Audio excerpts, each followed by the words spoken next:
तो दिल्ली में देर रात लगभग 3 बजे इस प्रॉपर्टी डीलर की हत्या कर दी गई। हमारे संवाददाता अनुज मिश्रा ने वहां जिस वक्त सादिक नगर के पास रेड लाइट पर यह हत्या हुई है वहां का जायजा लिया है, लेकिन उससे पहले इस वक्त हम आपको सीधे लिए चलते हैं। कांग्रेस के प्रवक्ता अभिषेक मनु सिंघवी प्रेस कॉन्फ्रेंस कर रहे हैं। Vicissitudes of Indian domestic policy should not be allowed to make a mockery of India's status in the world, its proud democratic status and its humongous economic power, and therefore we deprecate the ham-handed manner in which several aspects which I have elaborated have been handled by the government.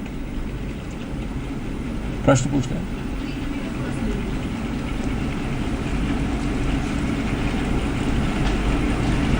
ये सर्वविदित है, निश्चित है कि पाकिस्तान आतंकवाद के सभी मुद्दों से भागना चाहता है। वो नहीं चाहता कि वो किसी मुद्दे पे वार्तालाप हो या आदान प्रदान हो, और विशेष रूप से वो नहीं चाहता कि कोई जो गंभीर मुद्दे हैं जिनमें वो कॉर्नर हो सकता है वो मुद्दे उठाए न जाएं।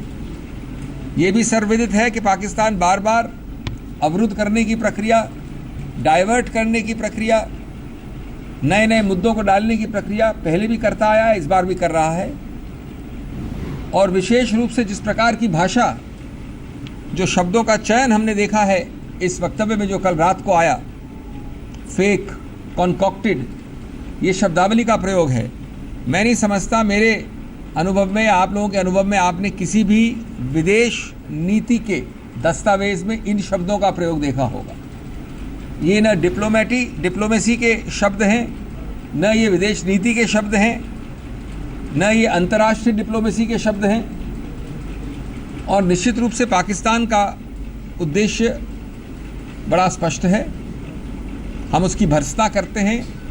लेकिन दुर्भाग्य की बात है, अत्यंत दुर्भाग्य की बात है, और जो हम 2-3 दिन से कह रहे हैं, मैंने शुक्रवार को कहा था, दोहरा रहे हैं अलग अलग जगह पे, जो दुर्भाग्य की बात है कि भारतीय सरकार ने कम तैयारी के कारण, ठोस कदम, रिसर्च, ठोस प्लान्स बनाए बिना, कोई भी कारण रहा हो, उन्होंने ये पाकिस्तान की चाल चलने दी है और उसका शिकार हुए हैं। उनको पूरी तरह से तत्पर होना चाहिए था, उनको इसका पहले से आगामी सूचना होनी चाहिए थी, और इसलिए एक ऐसा प्लान होना चाहिए था तैयार जिससे पाकिस्तान ये न कर सके। मैंने आपके समक्ष पहले कहा है और मैं विनम्रता से निवेदन करना चाहता हूं कि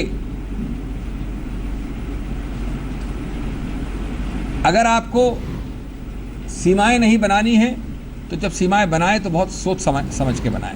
जो रेड फ्लैग की सीमाएं आप बनाएं उसमें बहुत सूझबूझ जानी चाहिए, और उसके हर पक्ष को, पहलू को समझ के, और ये भी समझ के कि अगर उनका उल्लंघन होगा तो आपके पास क्या जवाब होगा, क्या एग्जिट रूट होगा, ये सब देख के फिर स्पष्ट घोषणा होनी चाहिए। उसमें कोई भी बिखराव या कोई भी अंतर्द्वंद नहीं होना चाहिए। और मैं याद दिलाना चाहूँगा आपको कि 1992 से लेके लगभग 2004 तक, और 2004 से लेके 2014 तक नरसिम्हा राव सरकार, वाजपेयी सरकार, मनमोहन सिंह सरकारें दो, ये सीमाएं नहीं बनाई।